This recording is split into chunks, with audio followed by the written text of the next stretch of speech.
আপনার ফাইল ছিল, পাশাপাশি আমি বলছিলাম টেস্ট করার জন্য। তারপর জরায়ুতে টিউমারও ধরা পড়ছে। 1 মাস ওষুধ আপনি খেয়েছেন, খাওয়ার পরে পাইলসও চলে গেছে, জরায়ু টিউমারটাও চলে গেছে। আপনি আবার টেস্ট করে দেখেছেন। আসসালামু আলাইকুম রহমতুল্লাহ বরকাত। সম্মানিত দেশবাসী, আমি cancer specialist doctor S M Sarwar. বিশেষ করে আমাদের একজন রোগী অপারেশন করার প্রয়োজন ছিল, কিন্তু 1 মাসে ওষুধের দ্বারা সুস্থ হয়েছে। আমরা তার সাথে কথা বলবো। আপনার নাম? মাকসুদা আক্তার। আপনার গ্রামের বাড়ি কোথায়? শরীয়তপুর।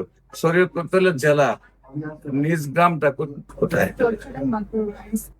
কি? চরচরা মাতবর বাড়ি, পোস্ট অফিস, তারপর থানা পালং, জেলা শরীয়তপুর। আচ্ছা, আপনার কি প্রবলেম হয়েছিল, কোথায় কোথায় চিকিৎসা করছেন এবং কিভাবে সুস্থ হয়েছে? তো আমার পাঁচটা সমস্যা ছিল, দেখছি দেখার পরে পরে আমার টেস্ট পাঠাচ্ছিল। ওই টেস্ট গুলো নিয়ে আমি আমার ওখানে করার পরে তারপরে জরায়ুতে ছোট একটা টিউমার ধরা খেয়েছে। পরে কুরিয়ার মাধ্যমে আমি 1 মাস মেডিসিন নিয়েছি। তারপরে ওই 1 মাস পরে টেস্ট করতে, তারপর টেস্ট করার পরে আপনার আপনার ফাইল ছিল, পাশাপাশি আমি বলছিলাম টেস্ট করার জন্য। তারপর জরায়ুতে টিউমারও ধরা পড়ছে। 1 মাস ওষুধ আপনি খেয়েছেন, খাওয়ার পরে পাইলসও চলে গেছে, জরায়ু টিউমারটাও চলে গেছে। আপনি আবার টেস্ট করে দেখেছেন। বিশেষ করে যেখানে আপনারা জানেন পাইলস অপারেশন করলে আবার হয়ে যায়, এবং আপনার চিজ গুলা বা টিউমার গুলা অপারেশন করলে আবার হয়। ন্যাচারালি যদি সুস্থ হয় তাহলে সেটা সুন্দরভাবে সুস্থ হয়ে যায়, আর হয় না। আমরা বিশেষ করে বলা থেকে 4 মাসের ভিতরে সুন্দরভাবে সুস্থ হয়, এবং নিয়মিত 1 বছর ওষুধ সেবন করলে বডিতে কখনো আর তার লাইফের মধ্যে টিউমার বা চিজ বা অশ্বফাইল গ্যাস হবে না। আল্লাহ রসুলের রহমতে ওনার নিয়মিত 1 মাস ওষুধ সেবন করার পরেই উনি সুন্দরভাবে সুস্থ হয়েছেন।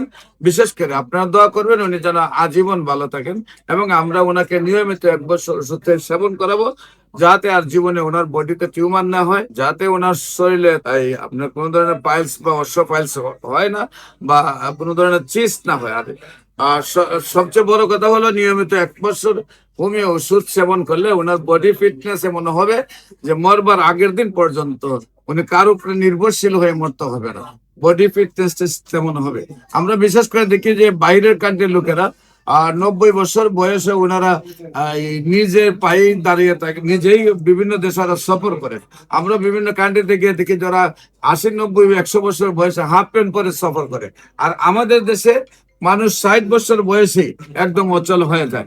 আমরা যখন বয়স 40 হয় তখন বডিতে ক্যালসিয়ামের শর্ট পরে, ব্লাড সার্কুলেশন শর্ট হয়ে যায়, এবং রগগুলো শর্ট হয়ে যায়। সেইখানে যদি নিয়মিত 1 বছর এই সমস্যাগুলোর ওষুধ সেবন করা হয়, তাহলে মৃত্যুর আগের দিন পর্যন্ত মানুষ বডি ফিটনেস নিয়ে চলতে পারে। তাই আমরা ওনাকে যেহেতু ফাইলসের জন্য চিকিৎসা করব, টিউমারের জন্য চিকিৎসা করবো, পাশাপাশি ওনার বডি ফিটনেস যেন মরবার আগের দিন মতো ভালো থাকে, সেই চিকিৎসাগুলো আমরা করব। আপনারা দোয়া করবেন উনি যেন আজীবন ভালো থাকেন। যে কোনো প্রয়োজনে আপনারা স্ক্রিনে দেওয়া নম্বরে যোগাযোগ করুন। সবাইকে ধন্যবাদ। আসসালামু আলাইকুম রহমতুল্লাহ।